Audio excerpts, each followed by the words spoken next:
Okay, so if you've been on a plane lately, even a brand new one, you might have seen something weird. Right there in the lavatory, on a plane where smoking is totally forbidden, there's an ashtray. It feels like a relic from another time, but it's there for a very serious reason. And in this explainer, we're going to uncover the deadly history behind that little piece of metal. I mean, it's a fair question, right? It makes absolutely no sense. Smoking on planes has been banned pretty much everywhere for decades now. So why is this thing still part of the airplane? It seems like a total contradiction, but believe me, it's there for a critically important and life-saving reason. And the answer has nothing to do with nostalgia for the good old days. No, it's a safety rule that was written in tragedy. It's the direct result of a horrifying incident that happened in the skies over France almost 50 years ago. To really understand the ashtray, you have to first understand what happened on Varig Flight 820. So, let's set the scene. The date is July 11th, 1973. We've got a Boeing 707 cruising high above the Atlantic. It's just a routine flight, totally normal. You know, the jet age is in full swing, and this is just another day connecting the world. The flight was Varig 820, operated by Brazil's national airline. It was flying from Rio de Janeiro all the way to Paris-Orly Airport. The plane was a Boeing 707, kind of the workhorse of international travel back then, and on board were 134 people, passengers and crew, all just expecting to land safely in France in a few hours. And get this, the crew was the real deal. At the controls was Captain Gilberto Araújo da Silva, just 49 years old, but a true veteran. We're talking almost 18,000 flight hours. To put that in perspective, that's like spending 2 full years of your life in a cockpit. He was backed up by a whole team of seasoned pros, too. This wasn't just any flight either. On the passenger list were some pretty famous people, including the legendary bossa nova musician Agostinho dos Santos. Also on board was Filinto Müller, who was the president of Brazil's upper house. And tragically, he was actually celebrating his 73rd birthday that very day. So, as the plane began its final descent towards Paris, that routine flight was about to become an absolute nightmare. A single, thoughtless act was about to spark a catastrophe. So what happened? Well, investigators are pretty sure the fire began with one tiny mistake. Right before landing, a passenger probably slipped into one of the back lavatories for a quick smoke, and then just flicked the still-lit cigarette into the waste bin full of paper towels. We'll never know for sure who it was, but that one decision, it set off a deadly chain reaction. And things went bad fast. I mean, terrifyingly fast. At 1:57 p.m., everything's normal. 1 minute later, the fire alarm blasts in the cockpit. By 1:59, the cabin is already filling up with thick, toxic smoke.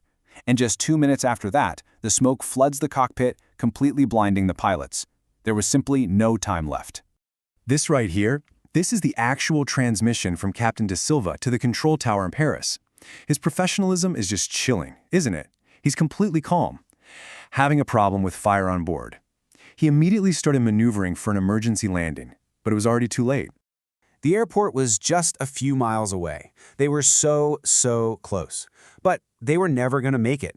With the instruments failing and visibility at basically zero, Captain Da Silva made the only choice he had left. He was going to put the plane down right there in an onion field just outside the suburbs of Paris.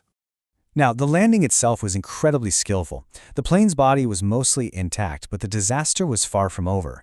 No, the fire's aftermath would go on to change the rules of flying forever.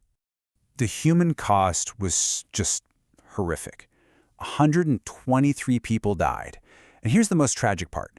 The vast majority didn't die from the crash landing itself. They died from breathing in the toxic smoke, from carbon monoxide poisoning.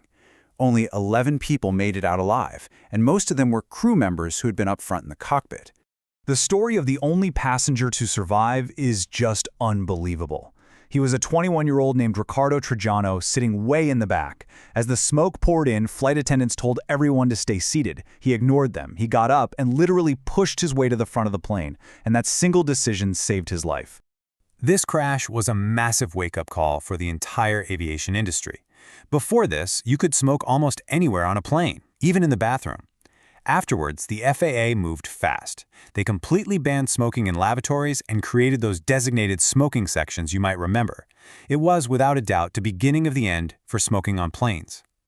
You can see how this one tragedy really was the catalyst. It took a while, sure, but the momentum just kept building. A small airline banned it entirely in '77. By the late '80s, you couldn't smoke on most shorter flights. And by the year 2000, smoking on a plane was basically a thing of the past, a direct legacy of this awful day.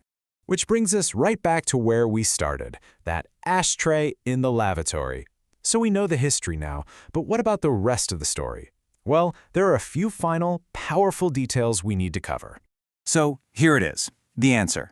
The ashtray is still required on airplanes because safety regulators know that despite all the rules and warnings, someone might still break the law and light up. The ashtray isn't an invitation, it's a fail-safe. It's an admission that someone might do something stupid, and it provides a safe place to put out that cigarette, instead of having them panic and throw it in the trash, which could start the exact same kind of fire that brought down Flight A20. But the story doesn't quite end there. What about Captain De Silva, the hero pilot? He survived the crash he'd so skillfully handled, and despite the incredible trauma of it all, he did what pilots do. He got back in the cockpit.